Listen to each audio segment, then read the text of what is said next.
Buenos días, amada iglesia, buenos días, amados hermanos y amigos que nos visitan en esta mañana en Ciudad de Gracia. Siéntanse todos una vez más, bienvenidos en medio nuestro. Es un gozo, es una alegría, es un placer recibirles a todos ustedes aquí en esta mañana y juntos adorar al Señor como ya lo hemos hecho.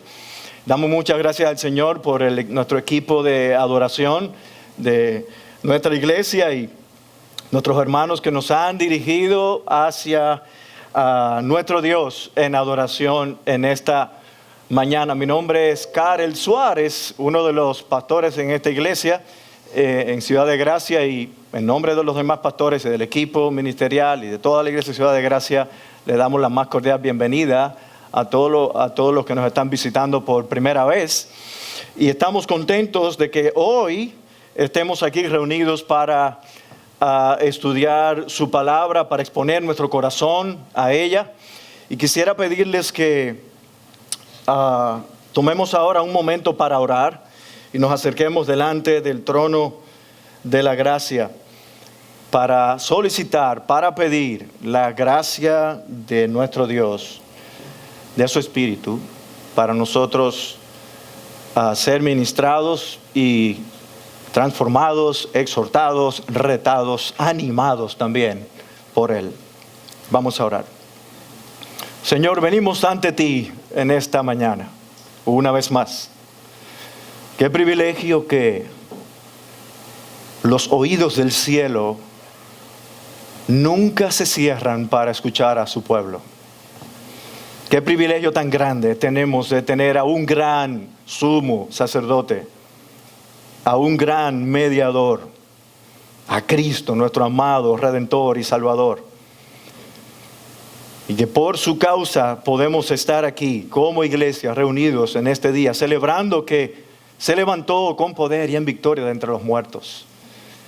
Y en su nombre venimos ante ti, rogando que la ministración de tu Espíritu que inspiró tu palabra, Señor, venga sobre nosotros. Háblanos, habla a tu pueblo. Necesitamos oírte a ti, Señor, más que a cualquier hombre. Tú eres. De ti queremos escuchar tu palabra, Señor. Anima y fortalece a tu iglesia por medio de ella. Te pedimos esto en el nombre de Cristo Jesús. Amén. Quiero invitarles al libro de Nehemías en el capítulo 4, que fue el pasaje que estuvimos leyendo o que nos leyó el pastor Carlos hace un momento en la lectura bíblica. Y continuamos con nuestra serie de sermones del libro de Nehemías, basada en el libro de Nehemías, construyendo para el reino. Y queremos refrescar nuestra memoria de lo que nosotros hemos visto hasta ahora. ¿Qué hemos visto hasta ahora? Pues recordamos que en el capítulo 1 y 2 Dios nos retó a preocuparnos por avanzar el reino, viendo el ejemplo de Nehemías, como Nehemías, siendo copero del rey Artajerjes, un rey del imperio medo-persa, Nehemías fue inquietado por unas noticias que vinieron desde Jerusalén y su corazón se compungió por la destrucción en que estaba su ciudad y la ciudad de sus padres, y cómo él fue preocupado ante esa situación. Se sensibilizó para identificarse con esa situación lamentable de su ciudad, la ciudad de Jerusalén, y cómo Dios obró en el poderoso rey persa Artajerjes para recibir apoyo y recursos y tiempo, y así emprender ese largo viaje hacia Jerusalén. Y quiero aclarar algo, queridos hermanos y amigos.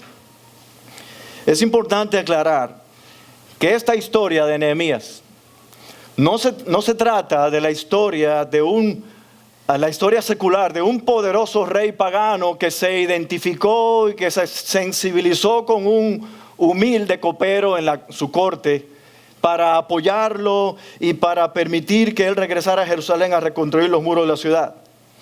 Más bien, se trata de la historia de un Dios soberano que interviene en los corazones de los hombres e inclina el corazón de los reyes a un lado o al otro para llevar a cabo su plan de avanzar su reino conforme a su plan eterno que Él trazó desde la eternidad. La historia humana no se trata, y de lo que vemos en la Biblia, no se trata de la historia de los hombres, se trata de la historia de Dios. La historia de Dios, de un Dios que está llevando a cabo su plan de avanzar su reino. Y más adelante vimos en el capítulo 3 cómo el pueblo trabajó duro, avanzando el reino juntos. Y cómo fuimos retados nosotros mismos a hacer lo mismo, mirando el ejemplo de trabajo duro que fue llevado a cabo cuando Nehemías repartió estratégicamente por familias la reconstrucción de los muros y cómo el pueblo se animó a trabajar. El pueblo se animó a trabajar, recibió el llamado de Nehemías, de Dios a través de Nehemías para trabajar y así lo hicieron. Dios había enviado a Jerusalén a un Nehemías, un líder muy particular, levantado con una capacidad de influencia para ejercer esa influencia sobre el pueblo de Dios, para hacer la obra de Dios. Y ahora llegamos a una sección muy interesante del libro de Nehemías. Y es una sección muy particular porque es la sección donde se nos cuenta la oposición que recibió Nehemías y el pueblo en Jerusalén mientras ellos reconstruían los muros de la ciudad. Y esa es una sección más extensa que va desde el capítulo 4 al capítulo 6, de la que solamente veremos el capítulo 4. ¿Y qué ocurre en esta sección? Ocurren maquinaciones, amenazas. Y entonces viene el desaliento de Nehemías en algunos momentos y el desaliento de los que trabajaban en el muro.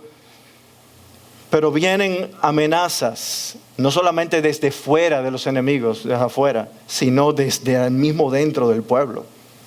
La historia registrada en este pasaje nos recuerda que mientras queremos servir y agradar a Dios llevando a cabo el avance del reino, nosotros no seremos reconocidos y admirados.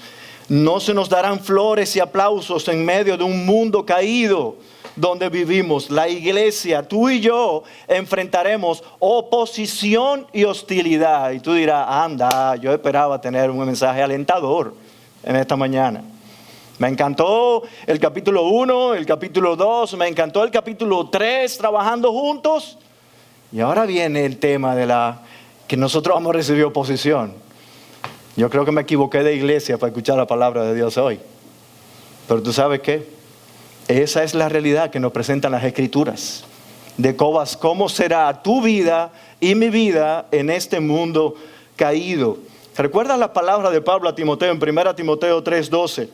Y en verdad todos los que quieren vivir piadosamente en Cristo Jesús serán perseguidos. Todos los que quieren vivir piadosamente en Cristo Jesús serán perseguidos. Y hay una frase de Spurgeon, de Carlos Spurgeon, que se alinea con lo que estamos diciendo. Dios tuvo un hijo sin pecado, y sabemos quién es, Cristo. Pero nunca tuvo un hijo sin prueba. Dios tuvo un hijo sin pecado, pero nunca tuvo un hijo, y en eso estamos incluidos nosotros, sin pruebas, sin oposición a su vida cristiana. Y es por eso que al estudiar este texto podemos aprender la verdad de que mientras avanzamos el reino de Dios, podemos enfrentar oposición, para lo cual tú y yo debemos estar preparados. Tú y yo, escúchame bien, debemos estar preparados, y por eso hemos titulado este sermón Avanza el reino de Dios a pesar de la oposición. Me encantó cómo alguien definió el reino de Dios. El reino de Dios es el pueblo de Dios en el lugar de Dios, haciendo la voluntad de Dios para la gloria de Dios. Hemos escuchado continuamente del reino de Dios, el avance del reino de Dios. Y esta frase engloba muy bien qué es el reino de Dios. Esta definición tiene un gran significado para nosotros hoy. Lo tuvo para el tiempo de Nehemías y lo tiene para nosotros hoy. De este lado de la eternidad, como en la eternidad que nos espera, donde quiera que haya pueblo de Dios, está el reino de Dios. Por tanto, nosotros todos somos llamados a llevar a cabo ese plan de Dios que Él ha trazado a pesar de las circunstancias, para que al final solo Dios reciba la gloria y aún por encima de cualquier oposición que pueda haber. Ahora bien, ¿qué dice Dios a su iglesia hoy de cómo nosotros debemos avanzar el reino a pesar de la oposición narrada en esta historia que vamos a ver? Yo quiero proponerle dos maneras en que nosotros podemos llevar a cabo esto. Primero, lo primero que queremos ver en esta mañana es la dependencia en Dios para el avance del reino. Lo importante que es depender de Dios para el avance del reino. Y segundo, la determinación por causa de Dios para el avance del reino. Vamos a ver lo primero, la dependencia de Dios o en Dios para el avance del reino. Quisiera que veamos este texto que leímos ahorita, lo veamos otra vez para poner en nuestra mente hacia dónde el Espíritu de Dios nos está llevando aquí. Dice, cuando Sanbalat se enteró de que estábamos reedificando la muralla y se enfureció y se enojó mucho. Oigan esto, dice que se enojó mucho. No dice solamente se enojó mucho. Y burlándose de los judíos, habló en presencia de sus hermanos y de los ricos de Samaria y dijo, ¿qué hacen estos débiles judíos? ¿La restaurarán para sí mismos? ¿Podrán ofrecer sacrificios? ¿Terminarán en un día? ¿Harán revivir las piedras de los escombros polvorientos, aún las quemadas? Tobías el amonita estaba cerca de él y dijo, aún lo que están edificando, si un zorro saltara sobre ello, derribaría su muralla de piedra. Y ahora vean cómo reaccionó Nehemías. Nehemías, versículo 4. Oye, oh Dios nuestro, cómo somos despreciados. Vuelve su oprobio sobre sus cabezas y entrégalos por despojo a una tierra de cautividad. No perdones su iniquidad, ni su pecado sea borrado delante de ti, porque han desmoralizado a los que edifican. A pesar de que en el capítulo 3 se nos da una nota de ánimo, viendo a todas estas familias trabajando cada una en una sección del muro, sección tras sección, ahora estos versículos, como dijimos ahorita, nos dan una nota de lo difícil que se pondrían las cosas para Nehemías. Para Nehemías y todos los que estaban trabajando con él. Mientras ellos estaban intentando la reconstrucción de los muros de la ciudad de Jerusalén. Aunque en el capítulo 2, versículo 19, vemos cómo se levantan estos tres individuos malignos. Y yo le puse la triada del mal a esos tres individuos. Sanbalat horonita, Tobías el siervo amonita y Gesén el árabe. Nadie le ponga esos nombres a sus hijos. Por favor, no le ponga Sanbalat, no le ponga Tobías. Digo, por lo menos no aludiendo al de la Biblia. O Gesén el árabe. ¿Y ellos qué hicieron?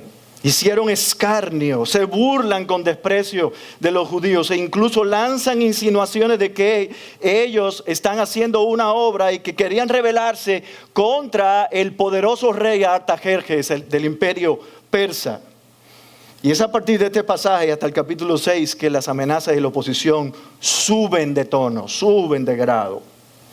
Pero es importante decir que la reconstrucción de los muros no solamente tuvo amenazas, como yo mencioné ahorita, externas de estos enemigos, sino internas. En el capítulo 5, enemigos desde dentro del mismo pueblo se levantó en contra del liderazgo de Nehemías y del pueblo judío que estaba construyendo. Esto trajo desánimo, amenazando con detener la obra. Y si hay algo que nosotros debemos recordar siempre, es que el creyente fiel encontrará oposición.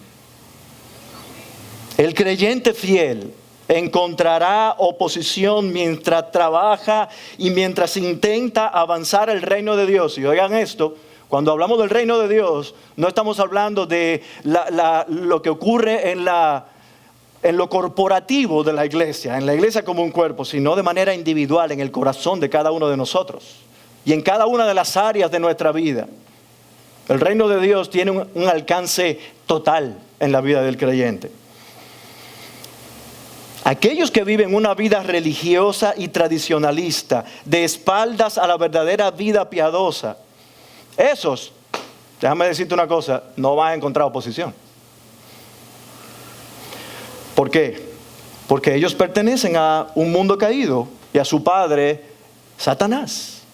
Ellos no van a recibir oposición. Alguien dijo, estos tradicionalistas o que viven una vida religiosa, ellos están en sus manos. ¿En las manos de quién? Del diablo. Por tanto, no tendrán oposición. Ahora bien, volvemos a esto. ¿Quiénes son los que van a encontrar oposición? Escucha las palabras de Jesús a sus discípulos. Estas cosas os he hablado para que en mí tengáis paz. Para que en mí tengáis paz. En el mundo tendréis aflicción. En el mundo tendréis aflicción. Así que de ninguna manera tú esperes flores, amores y chocolates y besitos del mundo en donde tú y yo vivimos. No esperes eso. Ni de Satanás, mucho menos. Espera oposición. Y esto fue lo mismo que experimentó Nehemías y los judíos. Y miremos lo que dice este texto en todo lo que va desde el capítulo 4 al capítulo 6. Este señor llamado Sanbalat era uno de los reconocidos opositores de Nehemías y de su pueblo en Jerusalén. Déjame decirte un poquito acerca de este miembro de la tríada del mal, Sanbalat. Sanbalat era gobernador en Samaria. Y muy probablemente él tenía unos intereses personales para que Jerusalén no fuera reedificada. Samaria tenía un flujo comercial abundante, próspero probablemente. Cuando él ve que se está intentando restaurar los muros de la ciudad, intentando restaurar la ciudad de Jerusalén, él lo que está pensando es, se me va a dañar el negocio. Me están quitando mi entrada económica y mi poder como gobernador. Y de hecho, algunos comentaristas piensan que él estaba en algún momento aspirando a la gobernación de Judea. Entonces cuando llega Nehemías, viene uno que viene a serrucharle el palo. Se le viene a dañar el negocio y su autoridad y su reconocimiento. Si Jerusalén se convertía otra vez en una ciudad segura, podía irse por encima de Samaria comercialmente porque sería una mejor ruta comercial. Y así él se vería afectado. Este celo económico, celo de control económico, celo de control y poder político y religioso también, al instaurarse un nuevo gobierno por el liderazgo de Nehemías. Pero sobre todas las cosas, por la adoración a Dios. ¿Tú no te acuerdas lo que él dijo en la pregunta que hizo? ¿Y volverán otra vez a ofrecer sacrificios en esta ciudad? ¿A qué se está refiriendo ahí? A la adoración a Dios. A la adoración a Dios. Está tocando algo muy sensible del pueblo de Dios. Y esta era una maquinación en contra de Dios mismo. Escúchame bien. Toda maquinación que se levante contra ti, como hijo de Dios, como creyente, tú sabes a quién es en verdad, es a Dios. En primer lugar, es a Él. Lo que pasa es que a veces las cosas no lucen como en verdad son. Así que él no escondió su malestar y dio a conocer su gran ira y su furia y usó la burla. Y estas preguntas que hizo con Tobías eran preguntas escarnecedoras, burlescas. ¿Qué hacen estos débiles judíos? ¿Restaurarán otra vez la ciudad para sí mismos? ¿Estos muros? terminarán en un día, harán revivir la piedra de los escombros polvorientos, y aún las que están quemadas la volverán otra vez a reconstruir. Y Tobías, que no se quedó atrás, dice: aún lo que están edificando, si un zorro saltara sobre ellos, derribaría su muralla de piedra. Se caerá, aún con un animalito como un zorro. Y es cierto, los judíos estaban en debilidad. El pueblo de Israel estaba en debilidad, tanto en su situación económica, su situación política y social, espiritualmente también. Ellos habían estado por mucho tiempo en gran mal y afrenta, desprotegidos, estancados. Sin embargo, a Sanballat, a Tobías y el resto de los enemigos se les olvidó algo. Ellos ignoraban algo. El otro lado de la moneda es que quien estaba respaldándole era el Dios vivo y verdadero. Él fue el que escogió a Nehemías y a aquellos débiles judíos para llevar a cabo su plan de avanzar, de hacer avanzar su reino en cumplimiento de sus promesas de restauración por medio del profeta Jeremías. Si tú lees el libro de Esdras, que es un libro que se entiende que originalmente, según la Torá, era un libro que era a la misma par de Nehemías, era un solo libro, Esdras, Nehemías. En el versículo 1 de Esdras, cuando ocurre el primer regreso de los judíos desde Babilonia, se menciona ahí que ese regreso era en cumplimiento de la promesa de Dios de restaurar a su pueblo otra vez después de haber sido castigados por Dios por su idolatría y por haber abandonado a Dios. Fueron llevados cautivos y Dios prometió restauración. Y qué bendición que tenemos a un Dios que restaura. Tenemos a un Dios que restaura. Él se complace en restaurar. Y es ese mismo Dios del que habla. Estos débiles judíos que menciona Tobías y Sanballat, sí, es verdad, eran débiles. Pero recuerda las palabras de Pablo en 1 Corintios 1, 27 y 28. Lo necio del mundo escogió Dios para avergonzar a los sabios. Y lo débil del mundo escogió Dios para avergonzar a lo fuerte. Y lo vil del mundo y lo menospreciado escogió Dios, y lo que no es, para deshacer lo que es. Así que cuando a ti te digan debilucho, tú dices amén. Sí. Yo quiero sentirme así débil, porque cuando soy débil entonces soy fuerte. En Él, no es en mí. Los casi 4 kilómetros de muros que rodeaban Jerusalén para reconstruir a Jerusalén, de esas burlas, fueron burlas y escarnios de Sanballat y de Tobías. Y podrían ser las mismas burlas y escarnio que hace el mundo a la iglesia de hoy. El mundo se burla y pregunta: ¿cómo es que estos creyentes evangélicos en esta sociedad, y son una minoría en esta sociedad, podrían hacer frente a nuestra agenda pro aborto, pro homosexual, pro ideología de género, pro LGTBQ y por ahí para allá, a la corrupción institucional en el gobierno y en todas las áreas de la sociedad? ¿Cómo estos débiles evangélicos van a enfrentar esto? ¿Podrán avanzar el reino del que tanto hablan en el evangelio? ¿Podrán? Mis hermanos, la realidad que nos rodea nos podría desanimar y dejar en una posición de debilidad y de humillación. Yo no sé tú, pero cuando yo escucho y veo las cosas que están sucediendo hoy día, mi corazón se llena de frustración y de desánimo en algunos momentos. A veces me pongo a conversar con amigos en mi trabajo, en cualquier lugar, hasta aquí en la iglesia, y hablando de las cosas que están pasando hoy, y que cada vez hay corrientes de pensamiento cada vez más fuertes en contra de Dios y del evangelio y del diseño de Dios. Y a veces yo digo, yo no quiero seguir hablando de eso. Me desanima. Pero ahí es donde el Señor trae a mi mente la necesidad que tengo de depender de Él. La necesidad que tú y yo tenemos de depender de Él. ¿Y qué hizo Nehemías? Y aquí es que debe estar nuestra dependencia. En el espejo de Nehemías es en el que tú y yo debemos vernos hoy. Mira el versículo 4 conmigo. Dice Nehemías: oye, oh Dios nuestro, cómo somos despreciados. ¿A qué está apelando Nehemías aquí? A la misericordia de Dios. Oye, cómo somos despreciados.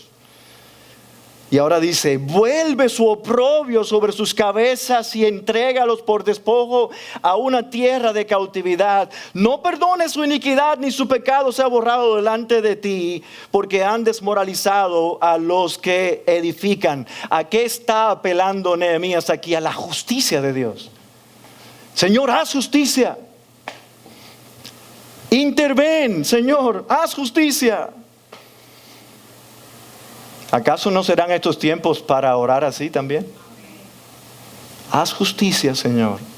Haz justicia. ¿Y tú sabes por qué nosotros debemos orar pidiendo que el Señor sea el que haga justicia? Porque su justicia no es como la nuestra. La justicia nuestra está permeada por nuestra naturaleza caída. Pero la justicia de Dios es perfecta. Y por eso debemos orar que Él sea el que intervenga. Pero hay otros momentos en que vemos a Nehemías dependiendo de Dios en medio de esa situación, dando un modelo a sus hermanos judíos, orando a Dios. Además de este pasaje vemos en el versículo 9, miren cómo dice el verso 9, cuando la conspiración subió de tono, entonces oramos a nuestro Dios. Capítulo 5, versículo 19, después de enfrentar la usura de la que yo le hablaba ahorita, la oposición dentro del mismo pueblo a la obra, enfrentando la usura, Nehemías, y el abuso de los judíos sobre sus hermanos judíos, él dice en el versículo 19, acuérdate de mí, Dios mío, para bien, conforme a todo lo que he hecho por este pueblo. Capítulo 6, versículo 9, parte C, cuando ellos eran amedrentados por amenazas personales, porque la situación subió de tono. A Nehemías lo mandaron a buscar 5 veces para reunirse con él, pero ¿tú sabes para qué era? No era para beberse un café o un chocolate. Era para acabar con su vida, porque quitando del medio a Nehemías la obra se iba a detener. Y Nehemías, en medio de esa situación, ¿qué hizo? Él dice: pero ahora, oh Dios, dice, fortalece mis manos. Me siento en debilidad, estoy siendo amenazado directamente, fortalece mis manos. Capítulo 6, versículo 14. Cuando esas amenazas siguen subiendo y siguen subiendo, dice: acuérdate, Dios mío, de Tobías y de Sanballat, conforme a estas obras suyas, también de la profetisa Noadías y de los demás profetas que estaban atemorizándome. Alguien dijo: cuando tú encuentras oposición, puedes hacer 3 cosas. 3 cosas. Puedes salir huyendo. ¿Te has sentido así en algún momento que quieres salir huyendo? Puedes quedarte tranquilo y no hacer nada al respecto, o puedes enfrentar la oposición con las herramientas que Dios te ha dado. Y esto fue lo que hizo Nehemías. La oración, mis hermanos, es una herramienta súper, mega, hiper valiosa para el creyente de todos los tiempos. La oración. Nehemías oraba en la crisis. Lo vemos a un Nehemías orando en el capítulo 1 también, cuando iba a hablar con el rey Artajerjes. Mis hermanos, sabemos que uno mayor que Nehemías dependió en la oración. ¿Quién es? Jesús, nuestro Señor y Salvador. Vemos a un Jesús en Getsemaní, en su hora más oscura antes de la cruz, y en la misma cruz, orando. Él es nuestro mejor ejemplo de oración, deseando que la voluntad de Dios fuera hecha y que su reino fuera establecido y expandido, que su obra fuera completada. Charles Swindoll hablando acerca de la oración, dice: nunca tendrá usted más éxito que cuando se arrodilla para orar. El santo que avanza sobre sus rodillas no tiene que retirarse, pues la oración le provee un escudo invencible. Pero escucha esto. Luego que nos levantamos de nuestras rodillas, pudiera ser antes también, orando por los que se oponen a la alabanza del reino de Dios en ti y por medio de ti, ¿cómo respondemos nosotros? Esto es algo tan sencillo como las palabras que usamos cuando a ti te menosprecian, cuando dicen cosas desagradables de ti, cuando murmuran de ti y de mí. ¿Cuál es la primera tendencia de nuestro corazón? Tú vas a ver, tú no conoces mi boca.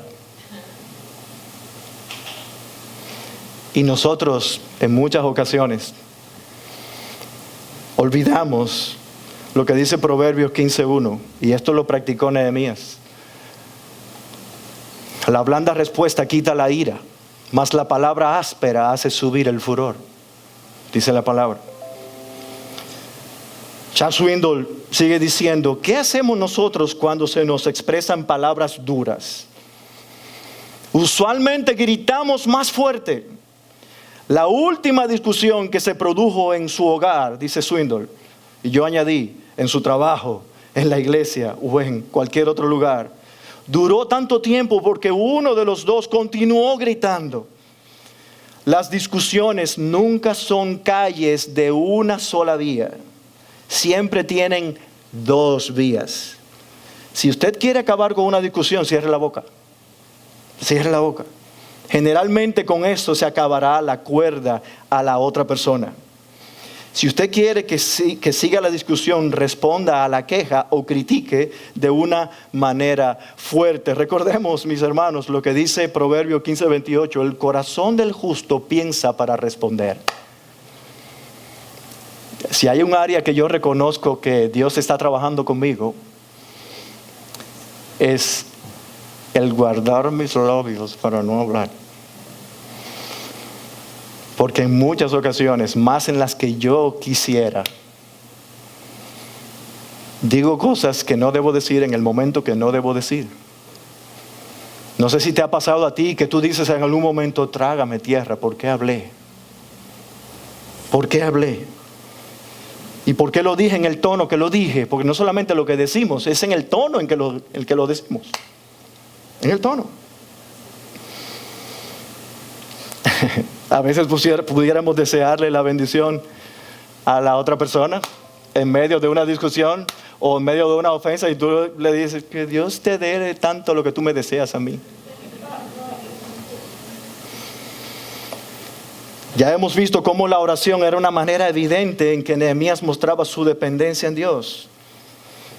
Pero por su conocimiento de Dios, él llevaba también a otros a depender de él, y se hizo evidente en sus palabras a los demás en medio de la oposición mientras ellos estaban trabajando en los muros. Vean cómo la teología de Nehemías, según sea tu teología y mi teología, así nosotros vamos a hablar con los demás y vamos a hablar entre nosotros. Capítulo 4, versículo 14a dice: cuando vi su temor, el temor del pueblo, me levanté y dije a los nobles, a los oficiales y al resto del pueblo: no les tengan miedo, acuérdense del Señor, que es grande y temible. Él es grande y temible, nuestro Dios.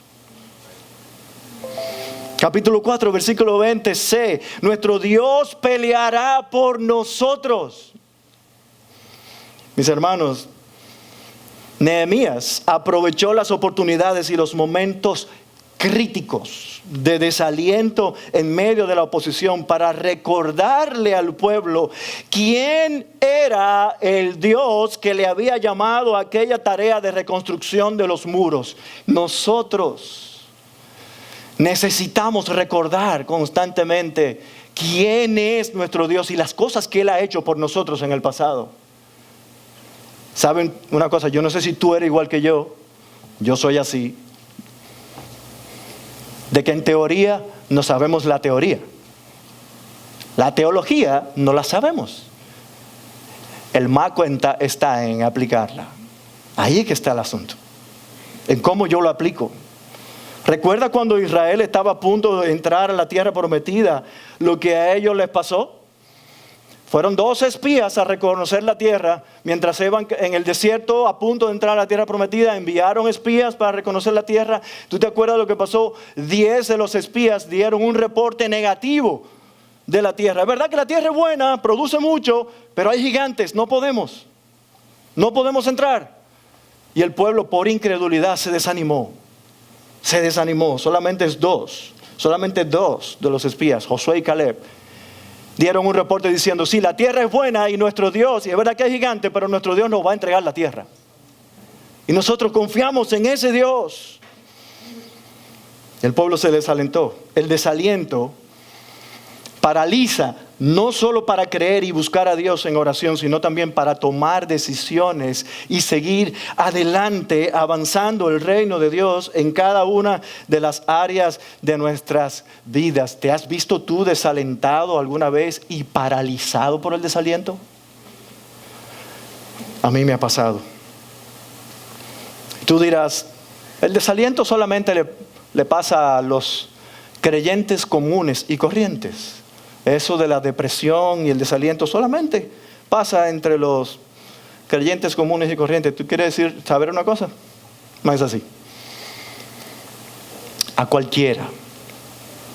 Carlos Spurgeon, del que yo hablé ahorita al comienzo, conocido como el príncipe de los predicadores, pastor en el Tabernáculo Metropolitano de Londres. ¿Tú sabes a cuánta gente predicaba Carlos Spurgeon cada domingo? 10,000 personas cada domingo. Escucha este chin de su biografía ahora. Dice Carlos Spurgeon, antes de cualquier gran hazaña es muy útil cierta medida de depresión. Él sufría de depresión. Tal fue mi experiencia cuando llegué a ser pastor por primera vez en Londres. Mi éxito me asombraba y y el pensar en la carrera que se me abría delante de mí, en vez de exaltarme, me lanzaba a la más baja profundidad desde la cual pronunciaba mi miserere y no hallaba lugar para un gloria in excelsis. ¿Quién era yo para que continuara dirigiendo a tan gran multitud? Yo me trasladaba a la oscuridad de mi aldea, oigan esto, o emigraba a los Estados Unidos de América y me buscaba un nido solitario en alguna región remota donde yo fuera suficiente para las cosas que me exigían. Y eso fue precisamente cuando la cortina del trabajo de toda mi vida se me estaba levantando. Esta depresión me vuelve cada vez que el Señor está preparando una bendición mayor para mi ministerio.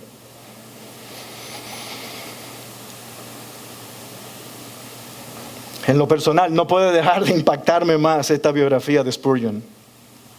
Alguien con la trayectoria ministerial que tuvo él, alguien que sirvió al Señor en la manera en que él sirvió para el avance del reino, como lo tuvo él. Él caía en frecuentes y profundos desánimos y depresión. Como mencioné ahorita, ¿alguna vez te has sentido así con deseos de huir, deprimido, triste, profundamente triste y desanimado? Creo que muchos de nosotros han sentido ese deseo de zafarse de una situación y escapar de las exigencias de la vida. Sin embargo, luego de esos momentos o temporadas así, Dios pudiera estar preparándonos para grandes cosas que nos llenen de increíble gozo y satisfacción. Después de la noche más oscura, romperá el alba y el sol saldrá. Es ese Dios que después de un momento oscuro y difícil hace salir el sol y nos recuerda su misericordia y nos recuerda su cuidado y nos recuerda su poder a favor nuestro. Aunque Según su testimonio, Dios usó sus depresiones para crear en él un mejor conocimiento de Dios, viéndolo obrar, llevándolo a otras importantes oportunidades de servicio para la causa del reino de Dios y para la gloria de Dios. A pesar de que eso era así, no es menos cierto que tú y yo necesitamos alentarnos unos a otros para que el reino de Dios se siga estableciendo en nuestras vidas, en medio nuestro y en nuestras vidas, en cada una de las áreas de nuestras vidas.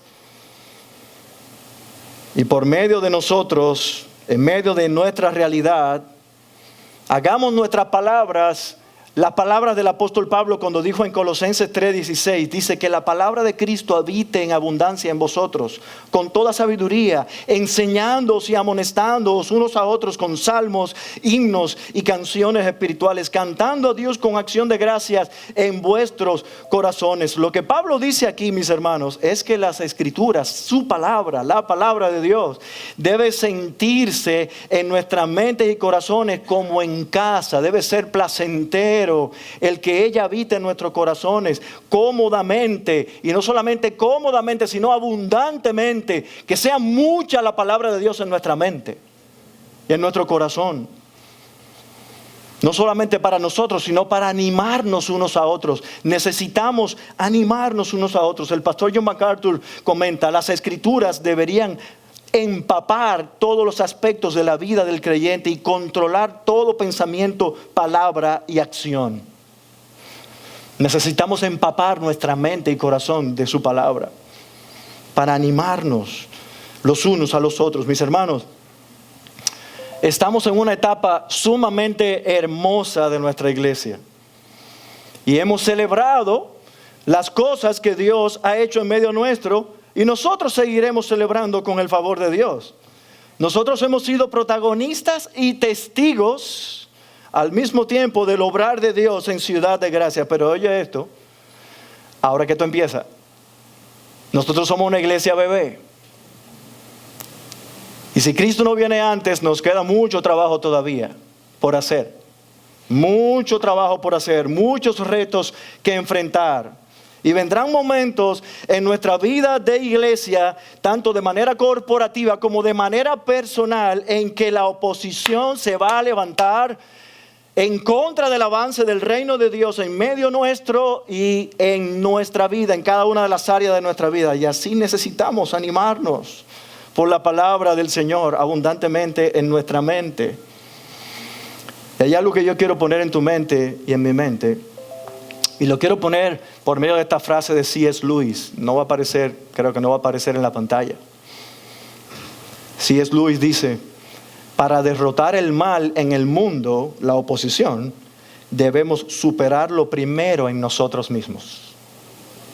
¿Escuchaste eso? Si tú estás pensando en oposición de afuera, primero piensa en la oposición de tu propio corazón y mi propio corazón. Mi hermano, yo te pregunto, ¿qué frena el avance de Dios, del reino de Dios en tu vida? ¿Qué gobierna tu mente? ¿Son las circunstancias, el desaliento, la queja, pensamientos también o hábitos que tú has adquirido del mundo y que todavía no te puedes zafar de ellos? Como yo he dicho en otras ocasiones, la iglesia no son estas 4 paredes. La iglesia somos tú y yo. Y el reino se establece y avanza en tu vida y en mi vida. Eso es lo que quiere Dios en primer lugar, hacer avanzar su reino en nosotros. En cómo usamos nuestros dones y nuestros talentos en nuestros matrimonios, en la crianza de nuestros hijos, cómo el reino está avanzando ahí. En nuestras finanzas, en nuestros estudios, en nuestros trabajos, incluso en nuestro entretenimiento y en cómo nosotros descansamos. El evangelio del reino de Dios permea todas las áreas de nuestra vida. Que el Señor nos ayude a animarnos unos a otros con el entendimiento que tenemos de Él. Pero finalmente, ¿de qué otra manera?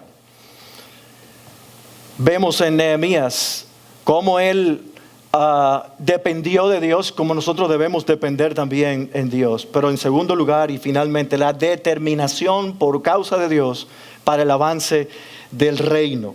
Versículo 6, mira lo que dice: y edificamos la muralla hasta que toda la muralla estaba unida hasta el final de su altura, porque el pueblo tuvo ánimo para trabajar.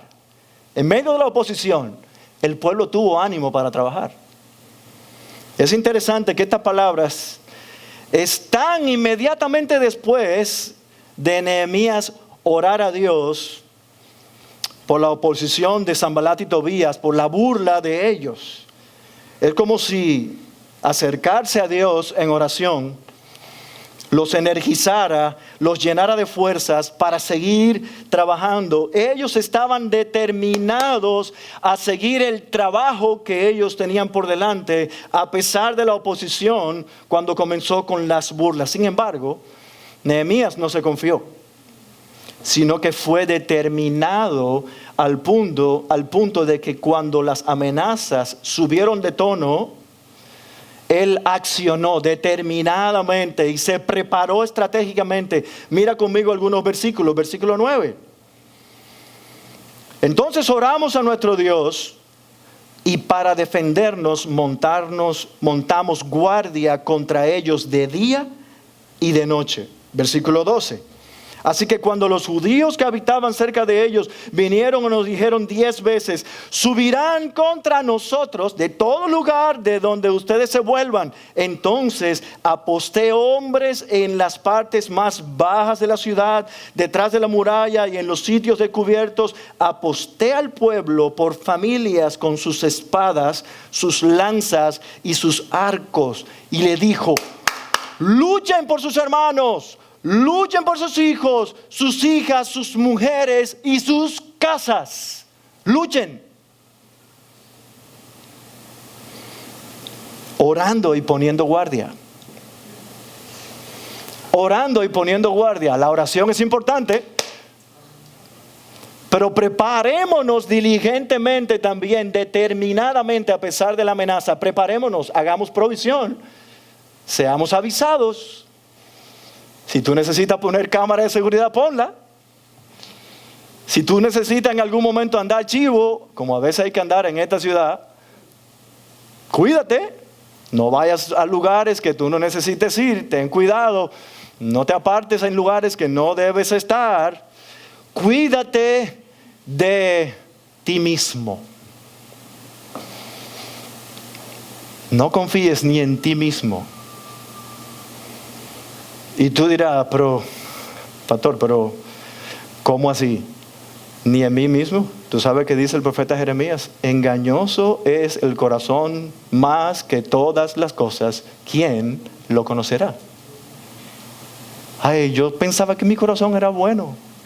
Hay una mala noticia: está lleno de ídolos y está lleno de situaciones en las que tú vas a preferir ir en contra de la voluntad del Señor. Necesitamos hacer provisión para eso también. Ayuda mucho el rendir cuentas los unos a otros. ¿Recuerdan cómo en el capítulo 3 cada familia edificó cada parte del muro que estaba enfrente de su casa? El factor de la defensa por familia en cada una de las partes del muro fue estratégicamente determinante para enfrentar la amenaza de los enemigos y hacer que la obra siguiera avanzando. Cuando se trata de defender alguna obra que tenga que ver con la causa del Señor, uno lo hace con determinación. Lo debemos hacer con determinación. Pero al tratarse de tu familia, de la familia nuclear, ¿te has visto tú en algún momento importante en que tu familia esté en riesgo y cómo tú te pones a la defensiva? Cuidando y protegiendo a los tuyos, haciendo cualquier cosa. En el colegio donde trabajo, estamos impartiendo ahora, como en otros años, la materia de ética cristiana. Y hay asuntos éticos en que uno tiene que aferrarse a lo que dice la palabra. Y sobre el tema, por ejemplo, temas de la pena de muerte, la guerra y la pena de muerte. Y los muchachos vienen con preguntas. Profesor, ¿qué usted haría si viene un ladrón a su casa y quiere matar a su gente? Bueno, Él tiene que matarme primero a mí. Porque yo no lo voy a dejar hacer que Él haga lo que Él quiera. De alguna manera yo me voy a parar enfrente y voy a defender a los míos. ¿Y qué usted haría? ¿Le va a tirar? No me preguntes.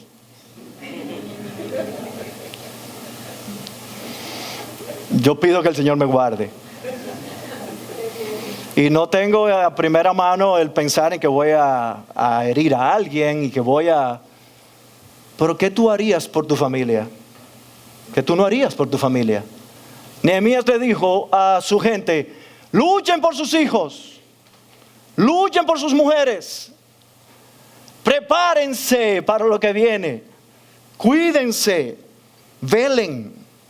Mis hermanos, Dios nos llama a estar muy apercibidos de los posibles ataques del enemigo sobre nuestros hogares y de una manera muy particular a ser intencionales en hacer que el reino de Dios avance en nuestros hogares.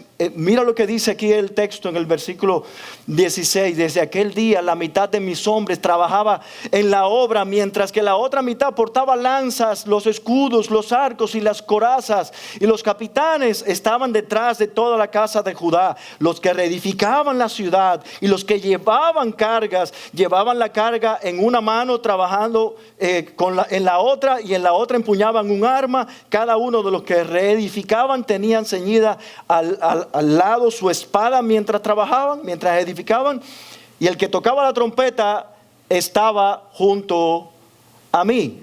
Ese era el WhatsApp de Nehemías, un hombre con una trompeta. Eran 4 kilómetros de muros alrededor de la ciudad. Y Nehemías necesitaba a alguien que fuera la notificación. Aquel que tuviera el celular, y era una trompeta. Donde sonaba la trompeta, allí se reunían todos para pelear y para luchar por el ataque y las acechanzas de los enemigos. Nehemías animó y movió al pueblo hacia la determinación a enfrentar sus miedos y a estar listos para enfrentar a los enemigos. Uno de los discursos más memorables del primer ministro Winston Churchill en Inglaterra fue el discurso conocido como "We shall not surrender". Y en un fragmento de este discurso de Winston Churchill dice así: llegaremos hasta el final.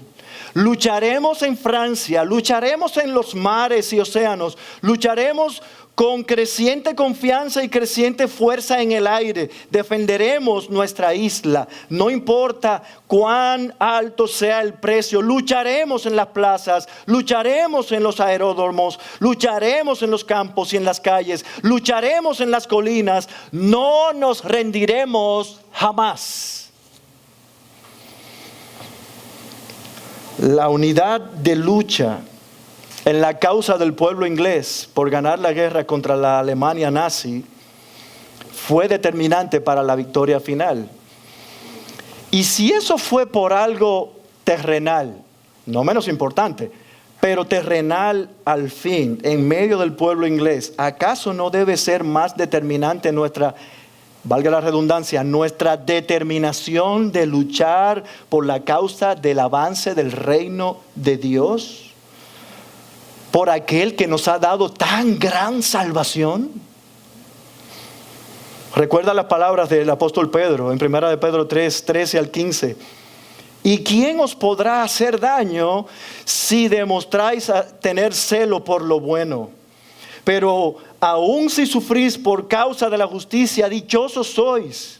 Y no os amedrentéis por temor a ellos, ni os turbéis, sino santificad a Cristo como Señor en vuestros corazones, estando siempre preparados para presentar defensa ante todo el que os demande razón de la esperanza que hay en vosotros. O en Judas capítulo 3, versículo 3, dice: amados, por el gran empeño que tenía de escribiros acerca de nuestra común salvación, he sentido la necesidad de escribiros, exhortándoos a contender ardientemente por la fe que de una vez para siempre fue dada a los santos.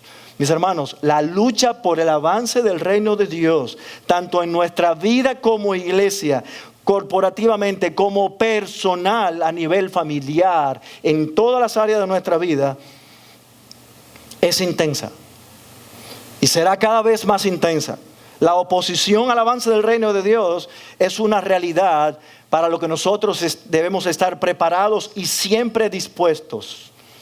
Cuando creímos en Cristo como nuestro Señor y Salvador, tú y yo vinimos a formar parte del mejor ejército, de un ejército, pero del mejor ejército de toda la faz de la tierra y de toda la historia. Como dicen por ahí, de la bolita mundial, del mundo mundial. Es el ejército de Dios. La causa es el avance del reino de Dios. Acuérdate de las palabras de Pablo a Timoteo en 2 Timoteo 2, 1 al 3. Dice Pablo: tú pues, hijo mío, fortalécete en la gracia que hay en Cristo Jesús. Y lo que has oído de mí en la presencia de muchos testigos, eso encarga a hombres fieles que sean idóneos para enseñar también a otros. Sufre penalidades conmigo como buen soldado de Cristo Jesús. Mi hermano y mi hermana, yo te quiero preguntar, y quiero que por un momento pienses y reflexiones. ¿Tú sientes falta de determinación para luchar en la batalla de la vida cristiana? ¿Qué está limitando el avance del reino de Dios en tu vida? ¿Te están paralizando los temores por situaciones familiares, por situaciones financieras, por salud, de trabajo, situaciones matrimoniales? Yo quiero decirte hoy, Dios te llama a pelear por el avance de su reino en cada una de las áreas de tu vida, en cada una de esas áreas que yo he mencionado y más allá, si hay otras. En esa lucha a la que eres llamado, yo quiero traerte una nota de esperanza. Tú no estás solo. Hay un pueblo de Dios aquí, en el que tú puedes descansar, en el que tú puedes auxiliarte. Dios ha puesto a la iglesia como un medio de la gracia de Dios. Hablamos de la oración, hablamos de las promesas de Dios, el conocimiento de Dios en su palabra, pero hablamos también del pueblo de Dios. Pero por encima de todo eso, tenemos a un gran capitán que está delante de nosotros. Él peleará por ti. Él peleará tus batallas. Vive en dependencia de Dios para el avance del reino, y la determinación sea parte central de tu vida por causa de Dios y el avance del reino de Dios. Vamos a orar. Señor, gracias por tu palabra. Gracias porque en esta mañana nos has recordado que tu reino, Señor, avanza. Que tu reino avanzará porque tú lo has planeado así. Y tú estás estableciendo tu reino cada vez más. Y es tu deseo establecer tu reino cada vez más en nuestros corazones. Hay áreas de nuestras vidas, Señor, en que necesitamos confiar en ti, depender de ti. Las amenazas son muchas. Y necesitamos depender de ti. Ayúdanos. Ayuda a mis hermanos y mis hermanas. Ayúdanos, Señor, dándonos fuerzas para estar determinados por la causa de tu reino, Señor, en nuestras vidas y de manera corporativa como iglesia también. Te necesitamos. Señor, en esta mañana puede haber alguien aquí en medio nuestro que está lejos de ti. Acércalo hacia ti. Tráelo del reino de las tinieblas al reino de la luz de tu amado Hijo. Tráelo a salvación. Te lo pedimos en Cristo Jesús. Amén.